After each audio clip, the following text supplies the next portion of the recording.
ಮೀನುಗಾರರಿಗೆ ಉಚಿತವಾಗಿ ನೀಡುವ ಮೀನುಗಾರಿಕೆ ಸಲಕರಣೆ ಕಿಟ್ ಮೌಲ್ಯದ ದರವನ್ನು 10,000 ರೂಗಳಿಂದ 20,000 ರೂಗಳಿಗೆ ಹೆಚ್ಚಿಸಿ ಮೀನುಗಾರಿಕೆ ಚಟುವಟಿಕೆಗಳನ್ನು ಉತ್ತೇಜಿಸಲಾಗುವುದು.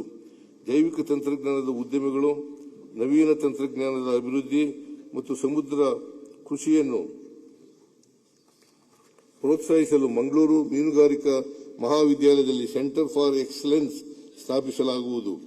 ಮೀನು ಆಹಾರದ ಸೇವನೆಯನ್ನು ಉತ್ತೇಜಿಸುವ ಹಾಗೂ ಸಾರ್ವಜನಿಕರಿಗೆ ಸ್ವಚ್ಛ ಮತ್ತು ಗುಣಮಟ್ಟದ ಮೀನು ಉತ್ಪನ್ನಗಳು ಲಭ್ಯವಾಗುವಂತೆ ಮಾಡಲು ಬೆಳಗಾವಿ, ದಾವಣಗೆರೆ, ಹುಬ್ಬಳ್ಳಿ ಮತ್ತು ಚಿಕ್ಕಮಗಳೂರಿನಲ್ಲಿ ಮತ್ಸ್ಯ ದರ್ಶಿನಿಗಳನ್ನು ಸ್ಥಾಪಿಸಲಾಗುವುದು. ಮೀನು ಮಾರಾಟ ಮಾಡಲು ಸುಸಜ್ಜಿತ ಮೀನು ಮಾರುಕಟ್ಟೆಗಳ ಅವಶ್ಯಕತೆ ಇರುವುದರಿಂದ ಉತ್ತರ ಕನ್ನಡ, ದಕ್ಷಿಣ ಕನ್ನಡ, ಉಡುಪಿ ಹಾಗೂ ಬಾಗಲಕೋಟೆ ಜಿಲ್ಲೆಗಳಲ್ಲಿ ಮೀನು ಮಾರುಕಟ್ಟೆಯನ್ನು ನಿರ್ಮಿಸಲಾಗುವುದು. ರಾಜ್ಯದಲ್ಲಿ ಮೀನುಗಾರಿಕೆ ಕೊಂಡಿ ರಸ್ತೆಗಳ ನಿರ್ವಹಣೆಗಾಗಿ 20 ಕೋಟಿ ರೂಗಳನ್ನು ಒದಗಿಸಲಾಗುವುದು. ಒಳನಾಡು ಮೀನುಗಾರಿಕೆಯ ಗ್ರಾಮೀಣ ಜೀವನೋಪಾಯ ಮತ್ತು ಆಹಾರ ಭದ್ರತೆಗೆ ಮಹತ್ವವಾಗಿ ಮೀನುಗಾರಿಕೆಯಲ್ಲಿ ಆಧುನಿಕ ತಂತ್ರಜ್ಞಾನಗಳನ್ನು ಅಳವಡಿಸಿಕೊಂಡು ನದಿ, ಕೆರೆ, ಕೃಷಿ ಹೊಂಡ ಹಾಗೂ ಜಲಾಶಯಗಳಲ್ಲಿ ಮೀನು ಉತ್ಪಾದನೆ ಹೆಚ್ಚಿಸಲು ಮೀನುಗಾರರಿಗೆ ತರಬೇತಿ ನೀಡಿ ಸ್ಥಿರ ಆದಾಯ ಗಳಿಕೆಗೆ ಅವಕಾಶ ಕಲ್ಪಿಸಲಾಗುವುದು.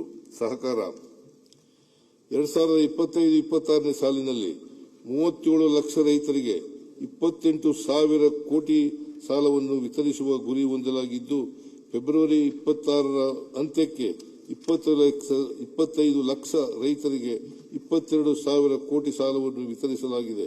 ಪ್ರಸಕ್ತ ಸಾಲಿನಲ್ಲಿ 38 ಲಕ್ಷ ರೈತರಿಗೆ ಶೂನ್ಯ ಬಡ್ಡಿ ದರದಲ್ಲಿ 30,000 ಕೋಟಿ ಕೃಷಿ ಸಾಲ ವಿತರಿಸುವ ಗುರಿ ಹೊಂದಲಾಗಿದೆ. ಯಶಸ್ವಿನಿ ಯೋಜನೆಯಡಿ ಇದುವರೆಗೆ ರಾಜ್ಯಾದ್ಯಂತ 870 ಯಶಸ್ವಿನಿ ನೆಟ್ವರ್ಕ್ ಆಸ್ಪತ್ರೆಗಳಲ್ಲಿ 80,253 ಫಲಾನುಭವಿಗಳು ಚಿಕಿತ್ಸೆ ಪಡೆದಿದ್ದು, ಇದಕ್ಕಾಗಿ 163 ಕೋಟಿ ರೂಪಾಯಿಗಳನ್ನು ಭರಿಸಲಾಗಿದೆ. ಪ್ರಾಥಮಿಕ ಕೃಷಿ ಪತ್ತಿನ ಸಹಕಾರ ಸಂಘಗಳು ಕೇಂದ್ರ ಪುರಸ್ಕೃತ ಗಣಕೀಕರಣ ಯೋಜನೆಯಡಿ 3,863 ಪ್ಯಾಕ್ಸ್ಗಳು ಗೋ ಲೀವ್ ಆಗಿದ್ದು ಆನ್ಲೈನ್ ಸೇವೆಯನ್ನು ಒದಗಿಸುತ್ತಿವೆ. ಪ್ರಸಕ್ತ ಸಾಲಿನಲ್ಲಿ ಬಾಕಿ ಉಳಿದ 1,628 ಸಹಕಾರ ಸಂಘಗಳನ್ನು ಸಂಪೂರ್ಣವಾಗಿ ಗಣಕೀಕರಣಗೊಳಿಸಲು ಉದ್ದೇಶಿಸಲಾಗಿದೆ.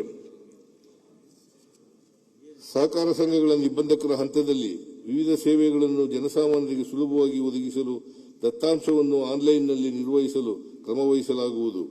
ರಾಜ್ಯದಲ್ಲಿ ಹೆಚ್ಚಿನ ಪ್ರಮಾಣದಲ್ಲಿ ಬೆಳೆದ ಮೆಕ್ಕೆಜೋಳದ ಬೆಲೆ ಕುಸಿತದಿಂದ ಸಂಕಷ್ಟಕ್ಕೀಡಾದ ರೈತರ ಹಿತ ಕಾಪಾಡಲು ಮಾರುಕಟ್ಟೆ ಮಧ್ಯಪ್ರವೇಶ ಯೋಜನೆಯಡಿ ಮೆಕ್ಕೆಜೋಳ ಖರೀದಿಸಲು ನಮ್ಮ ಸರ್ಕಾರ 100 ಕೋಟಿ ರೂಗಳ ಆರ್ಥಿಕ ನೆರವು ನೀಡಿದೆ. ಕರ್ನಾಟಕ ರಾಜ್ಯ ಉಗ್ರಾಣ ನಿಗಮವನ್ನು ಆರ್ಥಿಕವಾಗಿ ಸದೃಢಗೊಳಿಸುವ ನಿಟ್ಟಿನಲ್ಲಿ ನಿಗಮದ ಅನುಪಯುಕ್ತ ಆಸ್ತಿಗಳನ್ನು ನಗದೀಕರಣಗೊಳಿಸಲು ಉದ್ದೇಶಿಸಲಾಗಿದೆ. ಪ್ರಸಕ್ತ ಸಾಲಿನಲ್ಲಿ ಮೈಸೂರು ಬೊಂಬು ಬಜಾರ್ ಮತ್ತು ಹುಬ್ಬಳ್ಳಿ ಕಾಟನ್ ಮಾರ್ಕೆಟ್ ಕೇಂದ್ರಗಳಲ್ಲಿ ಸಾರ್ವಜನಿಕ ಖಾಸಗಿ ಸಹಭಾಗಿತ್ವದಲ್ಲಿ ವಾಣಿಜ್ಯ ಸಂಕೀರ್ಣ ನಿರ್ಮಾಣ ಮಾಡಲಾಗುವುದು.